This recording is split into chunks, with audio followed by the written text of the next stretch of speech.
Starting things off, we have Deon Brown, 23, who is charged with murdering his girlfriend, Nitisha Lattimore, and her 3-year-old son, Nilo, in December 2020. The trial will begin on January 27, 2025. Deon Brown, you deserve the death penalty for what you did to my grandson and my daughter. You deserve the death penalty. No mercy, none.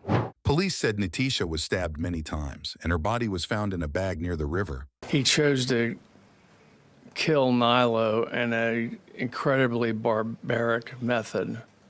And I still have nightmares about this. Brown, accused of killing a mother and her toddler, was attacked by the toddler's father. A judge allowed Brown's taped confessions as evidence. But as those proceedings were wrapping up, Nilo's father, Antonio Hughes, came up behind the defendant and then punched him repeatedly.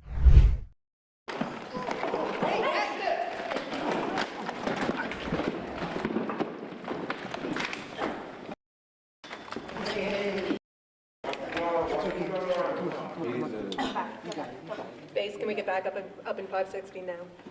Chill out, dude. Take him down.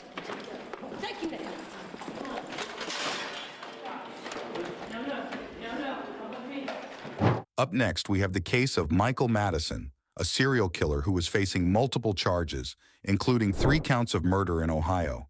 Between 2012 and 2013, Michael killed 3 women before he was eventually arrested. Cajoled, lured, and deceived Shatisha Shealy, Angela Deskins, and Sherelda Terry to your apartment for your depraved purposes.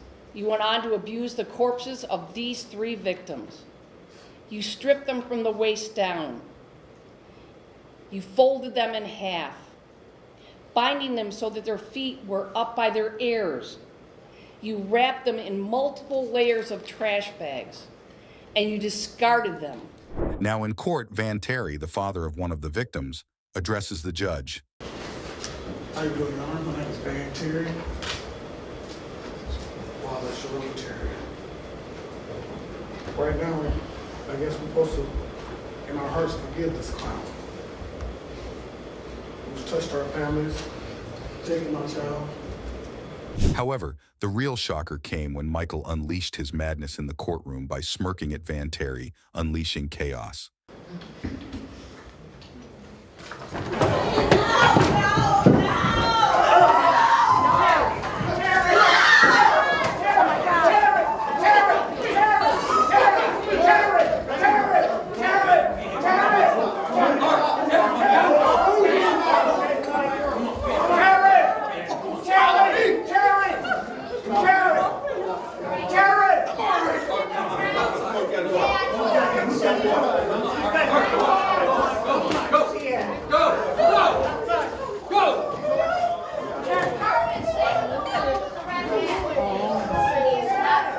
Eventually, the police were able to restore order, and the proceeding continued. Now it's time for the jury to give their decision. Upon consideration of the relevant evidence, the testimony exhibits admitted in mitigation, it is a judgment of this court that the aggravated circumstances of course of conduct, felony murder, kidnapping, felony murder, rape, of which the defendant was convicted, outweigh the mitigating factors by proof beyond a reasonable doubt. Accordingly, the sentence of death is imposed upon the defendant, Michael Madison, on counts 1, 4, and 7. Michael Madison is still awaiting his death in prison. But this wasn't the only time parents snapped because of how the killer was acting in court. Up next, in the case of Frank DeLeon Jr., chaos erupted in the courtroom on Tuesday when Frank pleaded guilty to Diamond Alvarez's January 2022 murder. Emotional family members lashed out and had to be restrained by deputies. Diamond's mother was in court for the trial of the 19-year-old, who fatally shot their 16-year-old daughter 22 times on January 11, 2023. But it's so much hate, because I want my daughter back. And what he did it was horrible. Seeing my daughter there and looking at him that he did that, and he's laughing in my face. Authorities say 19-year-old Frank Deon arranged to meet his former girlfriend, Diamond Alvarez, at a nearby park on the night of John 11, 2022, after she found out that he was in another relationship while they were still together. Once at the park, Deon allegedly shot Alvarez 22 times and left her body in a field. If you thought Frank would show remorse for his crimes, prepare for his jaw-dropping conduct during the proceedings in court.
Eventually, the police were able to separate the two families following the brawl.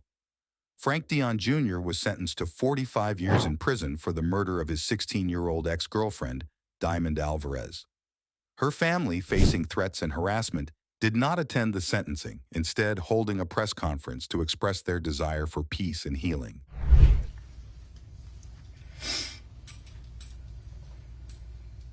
My Diamond got her justice. And that's all I was fighting for. Justice.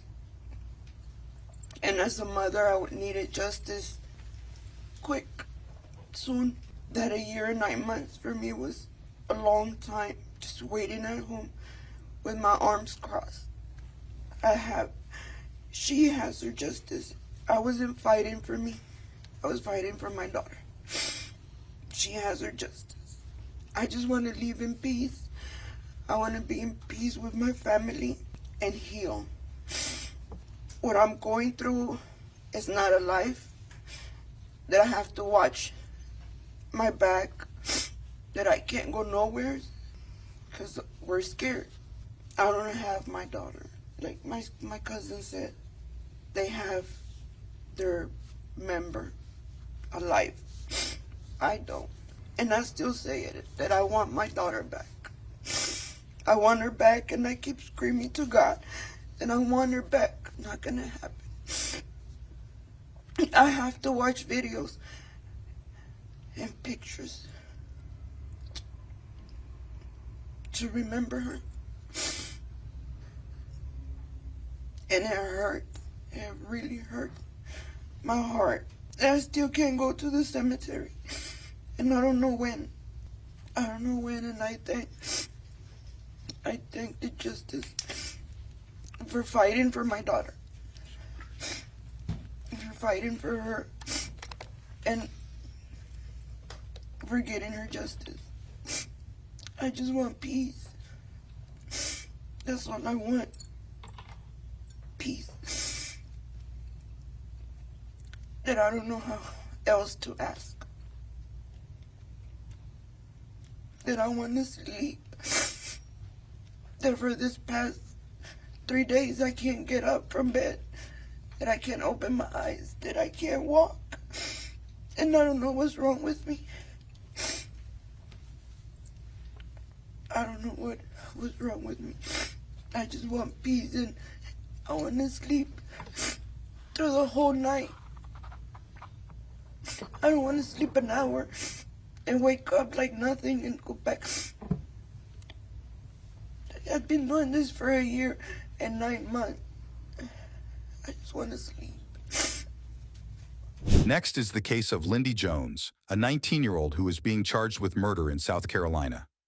In August 2019, Lindy killed 18-year-old Willie Antoine Fields. After investigations, Lindy and his younger brother, Jalen Jones, were arrested. Now in court, Willie's mother, Angela Fields, has something to say to Lindy. Your Honor, I just want to let you know just what they took from me. They took away my only child. As she speaks, with Jones standing just a few feet away, it apparently becomes too much for Willie Sr. to take. It's been so hard.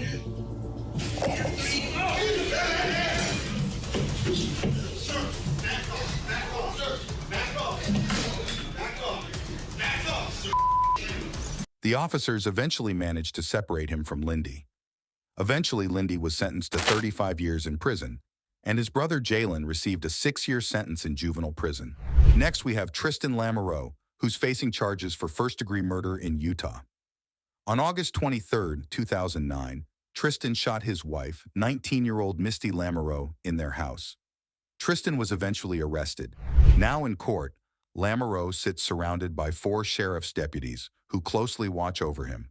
Judge G. Michael Westfall calls Misty's brother, Jason Wilson, to come up to the front of the courtroom and deliver an impact statement. Wilson talks emotionally, then turns to Lamoureux. When Lamoureux doesn't react, Wilson tries another way. Sheriff's deputies step in as Wilson speaks directly to his sister's killer. His lack of remorse enrages Wilson as he lunges at Lamoureux, but his lawyer pushes him back. A different approach.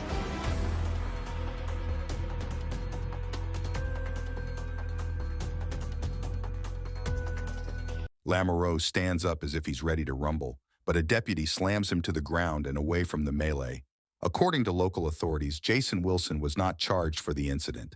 As for Tristan Lamoureux, he's eventually sentenced to 15 years to life in prison for first-degree murder.